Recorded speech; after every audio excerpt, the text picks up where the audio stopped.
Un saludo para todos. Para analizar el conflicto que se dio en Nicaragua en los años 80 del siglo XX, conocida también como la Guerra Civil de los años 80, debemos, en primer lugar, remitirnos a lo que fue la historia de Nicaragua desde inicios del siglo XX. Como la mayoría de los países latinoamericanos, incluso este pequeño país contó con una gran presencia de intereses económicos norteamericanos, sobre todo de la empresa United Fruit Company, que desarrolló sobre todo el cultivo del banano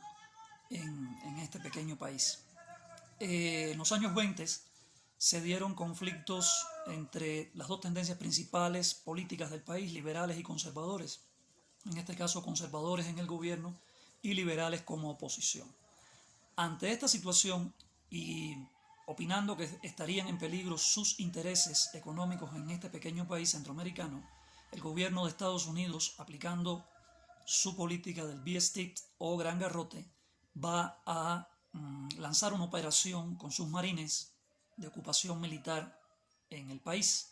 Esto provoca que el sector más radical del ala liberal, del Partido Liberal, encabezados por Augusto César Sandino, inicien una lucha de resistencia, de guerra de guerrillas contra la ocupación norteamericana y por supuesto al mismo tiempo contra el gobierno conservador de esa época. Ante el impedimento de las fuerzas norteamericanas de controlar a Sandino, conocido también como el general de los hombres libres, en las sierras montañosas y selváticas nicaragüenses,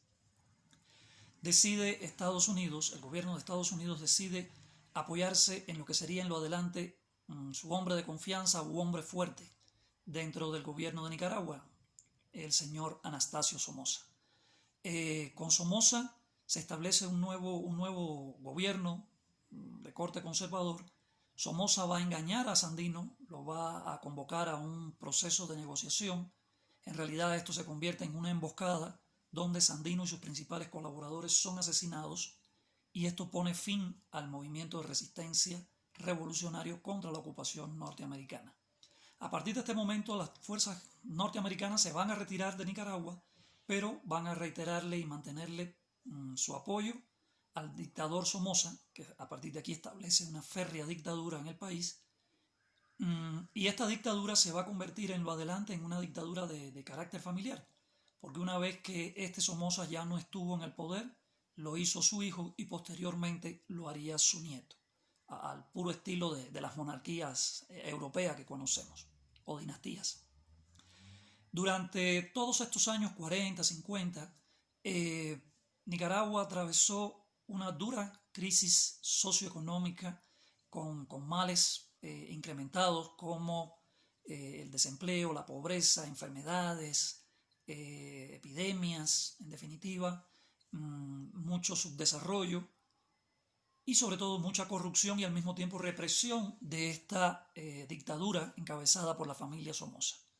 Ahora, en el año 1959 ocurre un hecho importante en el continente que va a cambiar un poco la dinámica política de la región y es el triunfo de la Revolución Cubana con Fidel Castro a la cabeza. A partir de este momento, con esa idea de Fidel y de su aliado soviético de expandir la influencia de la Revolución Cubana en la región y la influencia de las ideas socialistas en la región, comienza dentro de los marcos de la Guerra Fría un nuevo contexto para Latinoamérica. Surgen o se desarrollan o aumentan su presencia movimientos revolucionarios de izquierda, incluso muchos de ellos bajo el sistema de lucha de guerra de guerrillas, sea urbana, sea en las selvas o vinculando ambas cosas. Y la mayoría de los países latinoamericanos se van a ver envueltos en este escenario conocido ahora como Guerra Fría. Por supuesto, todos estos movimientos contando con el apoyo cubano y soviético. Por el otro lado, la contraparte norteamericana apoyando a los gobiernos capitalistas burgueses que se encontraban en la región. Llegado el momento en que las autoridades norteamericanas dejaron de confiar en estos gobiernos civiles burgueses para mantener la situación, procedieron progresivamente a apoyar golpes de Estado y el establecimiento de muchas dictaduras militares en Latinoamérica para contener el avance del comunismo. En el caso de Nicaragua, como ya estaba establecida la dictadura de los Somoza, no hizo falta ese cambio. Pero desde el lado revolucionario comienza a estructurarse con mayor fuerza un movimiento para derrocar a la dictadura. Finalmente esto se va a concretar en la creación del Frente Sandinista, su nombre se lo debe en honor a Sandino, el Frente Sandinista de Liberación Nacional, que progresivamente en los años 70 va a pasar a la lucha guerrillera contra la dictadura, tanto urbana como selvática. Este movimiento guerrillero va a contar con mucho apoyo cubano, incluso va a haber asesores cubanos dirigiendo muchas de las operaciones, va a haber entrenamiento incluso de guerrilleros nicaragüenses en Cuba para luego retornar, y así progresivamente el Frente Sandinista va a ir adquiriendo mayor fuerza hasta que lanza su ofensiva final que le permite derrotar a la dictadura de Somoza, del Somoza de turno, en 1979, y se va a establecer un gobierno revolucionario encabezado por el Frente Sandinista de Liberación Nacional, y la principal figura que lo va también a dirigir va a ser el comandante guerrillero, o antiguo comandante guerrillero, Daniel Ortega. Ahora bien, una vez que este movimiento triunfa y se establece en el poder, no debemos olvidar que Estados Unidos, dentro de los marcos de la Guerra Fría en América Latina, se había propuesto muy firmemente evitar que se diera una nueva Cuba en América Latina, es decir, que hubiera un nuevo triunfo revolucionario que luego pudiera derivar en un gobierno socialista aliado de la Unión Soviética que, por supuesto, contribuyera a expandir su influencia en las ideas socialistas y comunistas en la región. Por esta razón, desde el inicio del gobierno sandinista, Estados Unidos va a comenzar a tomar medidas económicas y políticas para hacer fracasar dicho movimiento. En este sentido, comienza ya a partir de los años 80 a estructurarse una contrarrevolución con apoyo y asesoría de la CIA norteamericana, movimiento que luego se conocería bajo el nombre de la Contra o los Contra, y estos contras van a optar también por la lucha armada, la guerra de guerrilla, sobre todo en la selva, en las zonas montañosas selváticas, contra el gobierno sandinista. Por supuesto, el gobierno sandinista se va a ver obligado a recabar el apoyo cubano y soviético para poder enfrentar esta amenaza y esta situación, teniendo que hacer las concesiones que la Unión Soviética siempre de alguna manera exigía para este tipo de apoyo. Por un lado, que se estableciera un gobierno de carácter socialista en el país, y por otro, de alguna manera reconocer la subordinación al gobierno soviético, una total obediencia, como ustedes le quieran llamar. A partir de esto, comienza también entonces a llegar mayor apoyo económico y militar desde Cuba, desde la Unión Soviética y algunos otros países del campo socialista de Europa del Este, para iniciar los combates contra estos movimientos guerrilleros antisandinistas, insisto, conocidos como la Contra o los Contras. Por su parte, Estados Unidos va a utilizar sobre todo, la CIA va a utilizar sobre todo los países fronterizos, tanto Costa Rica como Honduras, especialmente Honduras, para establecer bases para el entrenamiento de esta Contra, para hacerles llegar armas, para hacerles llegar recursos y con esto permitir que luego ingresaran al territorio de Nicaragua a enfrentar al ejército sandinista. Así que durante los años 80 vamos a ver entonces el desarrollo en Nicaragua de dos elementos que se van a entrelazar. Por un lado vamos a ver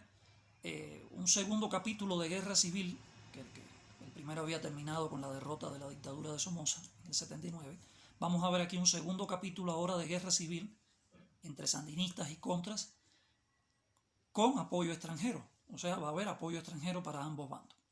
Por supuesto, en volumen, en cantidad,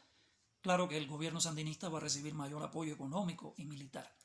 pero el tema de la estrategia de la guerra de guerrilla y el apoyo del gobierno norteamericano hace que los contras puedan sostener el conflicto y esto se convierta en una guerra de desgaste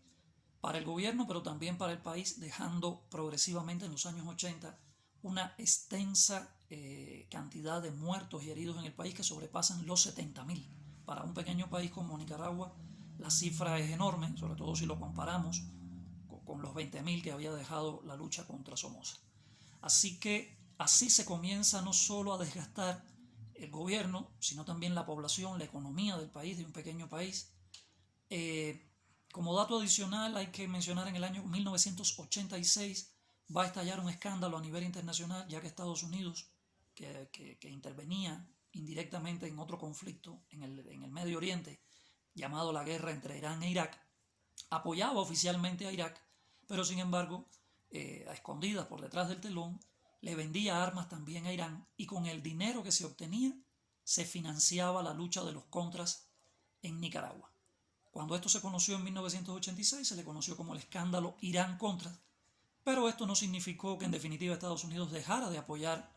a la contrarrevolución nicaragüense, a los contras. Esto se mantuvo. El gobierno nicaragüense, insisto, se fue desgastando, el gobierno sandinista se fue desgastando, el pueblo se fue hartando también de la violencia, de la pobreza, de la destrucción. Así que a esto sumémosle que a partir del año 88-89, la Unión Soviética, por su propia situación interna, dejó de apoyar en mayor medida al gobierno sandinista. Indirectamente Cuba tampoco lo pudo seguir haciendo, a pesar de que en su momento envió asesores militares y todo lo demás. Por lo tanto, de alguna manera el gobierno sandinista comienza a quedarse solo y la única alternativa que se puede encontrar en este momento para tratar de solucionar la crisis, enorme crisis que está viviendo el país, es convocar, primero establecer unos acuerdos de paz y luego convocar a elecciones libres para que se presenten por un lado los sandinistas y por el otro lado toda la oposición que había agrupado a la contra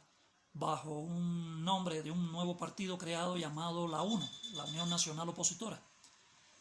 Fueron a las elecciones y un poco ante la presión o la disyuntiva para el pueblo nicaragüense de que si no ganaba la UNO,